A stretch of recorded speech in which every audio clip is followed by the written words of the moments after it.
आपके अपने favourite YouTube channel education वाले तैयारी में।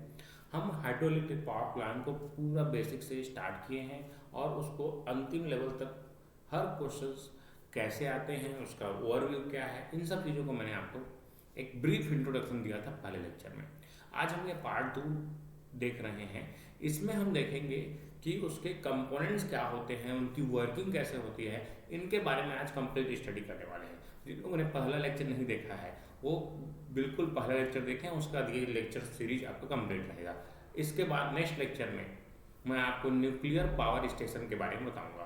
तो ये कंप्लीट सीरीज रहेगा जनरेशन, ट्रांसमिशन एंड डिस्ट्रीब्यूशन, जो कि 4th सेमेस्टर है इलेक्ट्रिकल इंजीनियरिंग डिप्लोमा में। तो ये चीज़ कंप्लीट ये सीरीज चल रहा है, जो कि 4th सेमेस्टर डिप्लोमा वालों के लिए बहुत ही ज़्यादा महत्वपूर्ण है। जितने ज़्यादा दोस्तों तक अपने शेयर कीजिए ताकि उनको इस क्लासेस का फ़ायदा मिल सके। चलिए चालू करते हैं। मैंने कल इसमें इंट्रोडक्शन बताया था कि इसमें हाइड्रो इलेक्ट्रिक पावर प्लांट होता क्या है। तो मैंने आपको बताया था कि हाइड्रो इलेक्ट्रिक पावर प्लांट एक रिन्यूएबल एनर्जी सोर्सेस है जो कि वाटर साइकिल पे बेस्ड है। जैसे हमारा पावर साइकिल, देखिए वाटर साइकिल क्या होता है, जैसे पानी का गिरना, तो पानी पहले गिरता है बरसात के दिनों में, फिर नदी नालों में इकट्ठा होकर ओशियन में चला जाता है, समुद्र में चला जाता है, फिर गर्मी के दिनों में वाष्पन क्रिया होती है, तो साल भर वाष्पन क्रिया में फिर से वो क्या करता है, वाटर साइकिल कंप्लीट करता है। तो इसी जो वाटर की फ्लोइंग एनर्जी है, फ्लो हो रहा है, उसके पास काइनेटिक एनर्जी है, इसको हम कन्वर्ट करते हैं इलेक्ट्रिकल एनर्जी में। इसी को हम क्या बोलते हैं, हाइड्रो इलेक्ट्रिक पावर स्टेशन बोलते हैं। चलिए, तो काइनेटिक एनर्जी ऑफ मोशन क्या है, किसी भी ऑब्जेक्ट जो मोशन में है उसके पास काइनेटिक एनर्जी होती है। उसके बाद देखिए, सबसे पहले हमने वाटर हार्नेस बनाया था जो कि वाटर व्हील्स के नाम से जानते थे हम उसको। इसके द्वारा हम लोग क्या पानी से जो फ्लोइंग वाटर आ रहा है उससे हम क्या बनाते थे, मैकेनिकल एनर्जी बनाते थे और मिल्स को चलाते थे।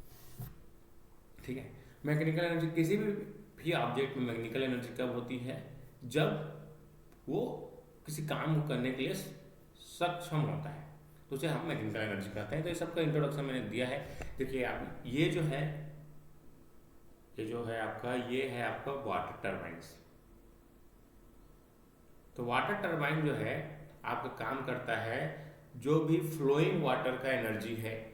जैसे कि हमने थर्मल पावर स्टेशन में देखा था, जो स्टीम की काइनेटिक एनर्जी, थर्मल एनर्जी थी, उसको मैकेनिकल एनर्जी में कन्वर्ट करने का काम कौन कर रहा था, स्टीम टर्बाइन कर रहा था। उसी तरीके से फ्लोइंग वाटर जो आ रहा है, फ्लोइंग वाटर की एनर्जी को मैकेनिकल एनर्जी में बदलने का काम वाटर टर्बाइंस करते हैं। ये इस तरीके से सबसे छोटा हमारा 1882 में बना था, जो कि 12.5 किलोवाट का था। उसके बाद हाइड्रो इलेक्ट्रिक पावर जो होता है kinetic energy of flowing water को इलेक्ट्रिकल एनर्जी में कन्वर्ट करता है। इसके बाद ये इसका अरेंजमेंट है, फ्लोइंग वाटर को हम किस में भेजते हैं। देखिए, फ्लोइंग वाटर एक ट्यूब के सहारे आ रहा है आपका, और ये इस तरीके से वर्टिकल हमारा जनरेटर लगा रहता है। वर्टिकल जनरेटर इस तरीके से लगा रहता है आपका वर्टिकल जनरेटर। तो ये नीचे का शाफ्ट ऐसे घूमता है, तो इसके साथ कपल्ड है ऊपर जनरेटर, तो जनरेटर भी घूमता है। देख रहे हैं आप चित्र में अच्छे से देख पा रहे हैं। ये इसका लेआउट है, हाइड्रो इलेक्ट्रिक पावर प्लांट का लेआउट है। तो लेआउट में आप देख पा रहे हैं कि एक रिजर्वायर है। पानी को इकट्ठा करने के लिए बहुत बड़े एरिया की जरूरत पड़ती है। इसे हम कैचमेंट एरिया कहते हैं कि कहाँ कहाँ से पानी को इकट्ठा करके हम रखेंगे। उसे झील बोल सकते हैं नॉर्मल भाषा में, या इसको रिजर्वायर कहा जाता है। उसका डैम क्या करता है, उसको रोकने का काम करता है, हाइट देने का काम करता है। हाइट देने के बाद देखिए, इसके बाद वाटर फ्लो, उसका गेट को जैसे ही ओपन करते हैं तो पानी आना चालू हो जाता है। उसका सर्च टैंक का काम क्या रहता है। उसके बाद है देखिए प्रेशर चैनल पाइप, जो पानी की प्रेशर को सर सके, इसके लिए हम बहुत ही स्टील का गेट बनाते हैं, इस स्टील के पाइप्स बनाते हैं, जो कि आपका प्रेशर चैनल का काम करता है। सर्च टैंक, जैसे आपने वाल्व को खोला, जैसे यहाँ पर वाल्व दिख रहा है आपको, वाल्व को आपने किसी कारणवश बंद करना पड़ा, तो जो ज़्यादा प्रेशर के कारण हमारा जो प्रेशर चैनल पेन स्टॉक है वो फट जाएगा। इसके लिए हम सर्च टैंक बना के रखते हैं। वो एक ओपन टैंक रहता है जिसमें पानी जो है आके इकट्ठा होता है। तो जैसे ही पानी टरबाइन में फ्लो होता है तो टरबाइन घूमता है। टरबाइन के घूमने से जनरेटर अपना कपल्ड है, जनरेटर भी घूमता है और वो अपना इलेक्ट्रिसिटी जनरेट करता है। तो ये कंप्लीट आपको सेटअप मैंने बताया था। देखिए यहाँ पर देख पा रहे हैं आप कि कैसे इलेक्ट्रिकल एनर्जी जनरेट हो पा रहा है। तो आप देख रहे हैं कि जैसे लेक से पानी आ रहा है, पानी टरबाइन्स को घुमा रहा है, घुमाने के बाद इलेक्ट्रिसिटी हमारा जनरेट हो रहा है। यानी वीडियो मैंने आपको कल दिखा दिया था, कंप्लीट वीडियो आपने देख लिया है कल का। तो इस तरीके से अब आगे बढ़ते हैं इसके।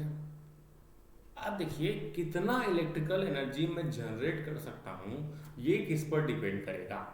तो ये है, देखिए पानी कितना स्पीड से फ्लो हो रहा है उस पर डिपेंड करेगा, फ्लो रेट पे, और उसका ऊंचाई कितना है। जितना ऊंचा रखेंगे उतना प्रेशर के साथ अंदर आएगा। तो दो चीजों पर निर्भर करता है आपका इलेक्ट्रिसिटी जनरेशन, फ्लो रेट और हेड पे। Flow rate, the quantity of water flowing. When more water flow through a turbine, more electricity can be produced. The rate of flow depends on the size of river, amount of water flowing in it. अब ये कितना पानी यहाँ पर flow होगा, ये किस पे डिपेंड करेगा दोस्तों? कितना बड़ा हमारा प्लांट है उस पर डिपेंड करेगा। तो ये डायरेक्टली प्रोपोर्शनल होता है रिवर फ्लो के। पावर प्रोडक्शन, जितना ज्यादा स्पीड से टरबाइन घूमेगा उतना ही ज्यादा इलेक्ट्रिसिटी प्रोड्यूस होगा। हेड, तो देखिए हेड के भी ये डायरेक्टली प्रोपोर्शनल होता है। जितना ज्यादा हेड होगा उतना ज्यादा इलेक्ट्रिसिटी प्रोड्यूस होगा। It is important to note that when determining the head, hydrologist take into account the pressure behind the water behind the dam puts pressure on the falling water. तो ये पानी जो का pressure है वो किस पर पड़ेगा? डैम पे पड़ेगा। तो कितना उस जमीन को बियर कर सकता है, कितना, ये सब चीज कहां से पता चलता है हमको? साइट सिलेक्शन से। हम सबसे पहले साइट सिलेक्शन करते हैं कि कोई भी डैम कहां पर बनाना है। जैसे मैंने आपको बताया था थर्मल पावर प्लांट के लिए, उसी तरीके से आप अगर हाइड्रो पावर प्लांट बना रहे हैं तो पहले वहां पर आप देखेंगे साइट सिलेक्शन, भाई कहां बना सकता हूं। जैसे हमने यहाँ पर कोरबा में बांगो डैम बनाया, मिनी माता बांगो परियोजना। तो बांगो जो है लोड सेंटर से बहुत दूर है, और अगर आप बांगो जाकर देखेंगे तो वहाँ दो तरीके से, इस तरीके से पहाड़ में से घिरा हुआ है। पहाड़ में दो तरीके से घिरा है, बीच में हमने इस तरीके से डैम बनाया है। तो दो साइड से पहाड़ से घिरा है, तो हमको बीच बस में डैम बनाना पड़ा। तो इस तरीके से हमको देखते हैं कि साइट सिलेक्शन पहला अवेलेबिलिटी ऑफ वाटर। अब वाटर आ गया, उसको कैचमेंट एरिया चाहिए, तो कौन कौन से एरिया में उसको रख सकते हैं पानी को। तो आप सतरंगा भूखा सुने होंगे, वहां से पूरा का पूरा बांगो तक पूरा एक बड़ा सा झील है जिसमें हम पानी को जमा करके रखेंगे। इसे पर्यटन का भी काम आता है, जैसे बुका पर्यटन स्थल है छत्तीसगढ़ का, तो वो सब चीजें काम आती है। देखिए ये इक्वेशन है आपका एनर्जी फ्लो का, कि कितना इलेक्ट्रिसिटी हम जनरेट कर सकते हैं।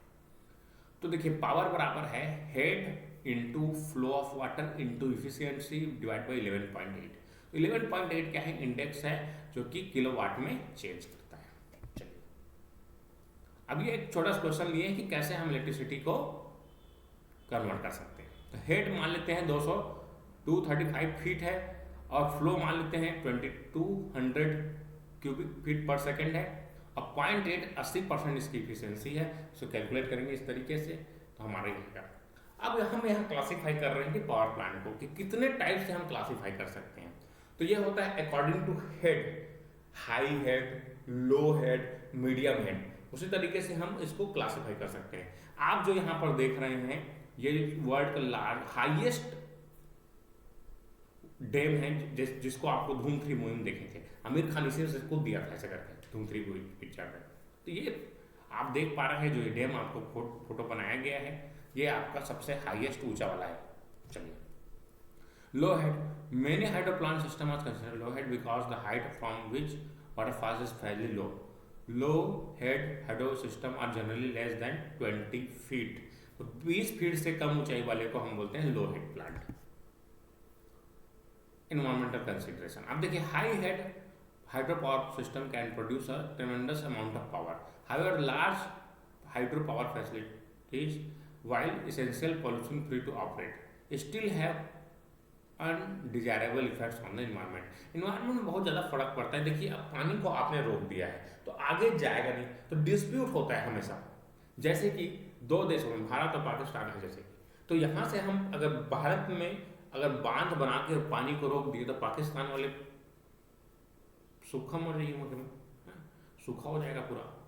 जैसे बांग्लादेश का है तो बांग्लादेश और इसमें इंडिया में डिस्प्यूट चलते रहता है। चाइना भी बना रहा था, उसमें भी डिस्प्यूट चल रहा था। जैसे छत्तीसगढ़ और तेलंगाना में डिस्प्यूट चल रहा था, आंध्र प्रदेश में। अभी चित्रकूट में जो है पानी कम हो गया था क्योंकि वो बांध बना दिया इंद्रावती पे उड़ीसा ने। तो ये दो पानी जब भी आप बांध बनाएंगे तो जो आगे का सप्लाई है वो रुक जाता है। तो ये इसका मेजर ड्रॉबैक्स है। तो ये सब चीज़ों को देखना पड़ता है हमको किसी भी डैम को बनाने के लिए। ठीक है, चलिए आगे बढ़ते हैं।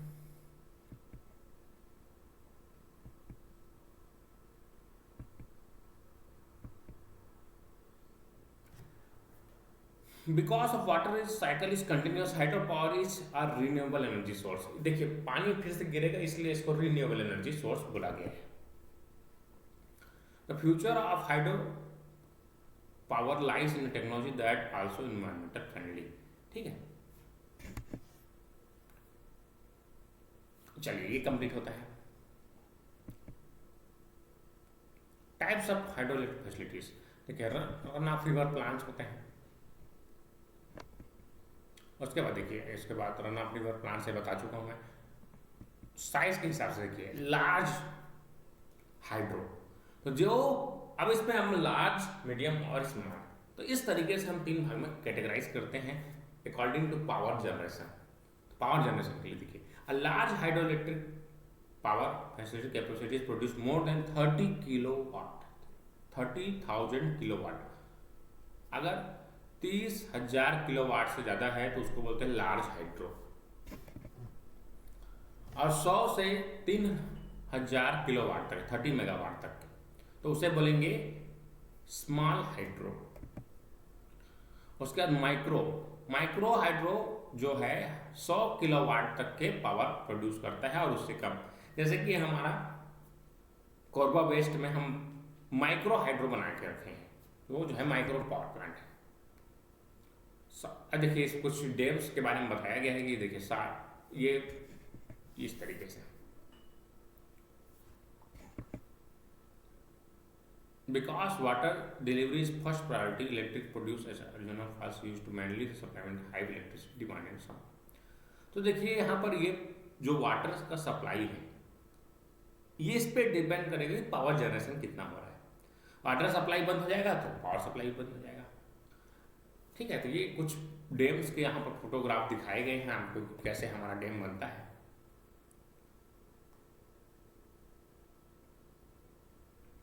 जैसे हमारा डेजर्ट भी है, वहाँ पर भी हम पानी को रोक के वहाँ पर सप्लाई कर सकते हैं। तो ये बढ़िया चीज़ है। चलिए, तो ये कंप्लीट होता है आपका पूरा। तो इस तरीके से हमने एक क्विक ओवरव्यू लिया कि कैसे कैसे हम इलेक्ट्रिक पावर जनरेट कर सकते हैं हाइड्रो इलेक्ट्रिक पावर स्टेशन में। तो ये आपका कंप्लीट है। इसके ड्रॉबैक्स में मैंने आपको बता दिए हैं, एडवांटेज बता दिए हैं, एप्लीकेशन बता दिए हैं। तो ये पूरा चैप्टर कंप्लीट हुआ है। ठीक है दोस्तों, आज के लिए इतने ही रखते हैं। नेक्स्ट वीडियो में मिलेंगे और हम वहाँ पर न्यूक्लियर पावर प्लांट के बारे में बात करेंगे और उसको कंप्लीट रूप से समझेंगे। ठीक है दोस्तों, आज के लिए इतने रखते हैं। वीडियो अच्छा लगा तो लाइक जरूर करें और आप नए हैं तो चैनल को सब्सक्राइब करें और बेल आइकन को दबाइए, जिससे हमारे सारे नोटिफिकेशन मिलते रहें। धन्यवाद।